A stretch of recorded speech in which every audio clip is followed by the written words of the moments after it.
Yanga Afrika tunafanya vitu kwa maslahi mapana ya taifa. Tunafanya usajili kwa maslahi mapana kwa vijana wa taifa hili. Tunakwenda kwenye AFCON 2027. Vijana tunawatengeneza hawa ndio watakwenda kulibeba taifa kwenye hiyo michuano ya AFCON. Tunatengeneza vijana wa kwenda kuipeleka Tanzania kombe la dunia. Yanga tupo kwenye projekti kubwa, ndio maana tuna academy ile pale, wale watoto tunawatoa chini kama inavyofanya Barcelona. Ukiangalia wanachokifanya Barcelona na Yanga ni kitu kimoja. Barcelona wameikuza La Masia imewasaidia Hispania kuchukua ubingwa Spain, kwa sababu leo hii ni vijana wanatisha kutoka La Masia ndio wamekwenda kubeba kombe la dunia. Wakina Gavi, wakina Yamali, wakina Pedri ni wachezaji wazuri ambao wameweza kuisaidia nchi yao kubeba World Cup.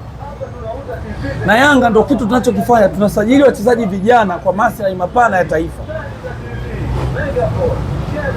Wachezaji wazuri, wachezaji ambao wana ndoto baadaye za kwenda kucheza kombe la dunia. Sio kucheza, wanataka kuipeleka nchi kwa mara ya kwanza kombe la dunia. Unapomzungumzia mtu kama Mihamu, ni quality ambayo inahitaji ipite Yanga ndio iende Ulaya.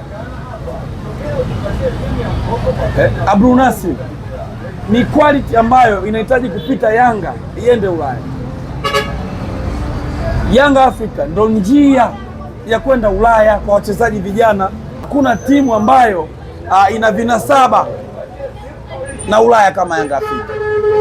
Kwa hiyo mimi viongozi nawapongeza. Usajili unaoendelea huu tunaouona ni usajili ambao unafufua matumaini kwa taifa, lakini pia unafufua matumaini kwa vijana. Ni ndoto ya kila kijana kupita Yanga Afrika. Naombeni mwasajili hao vijana kama hivi.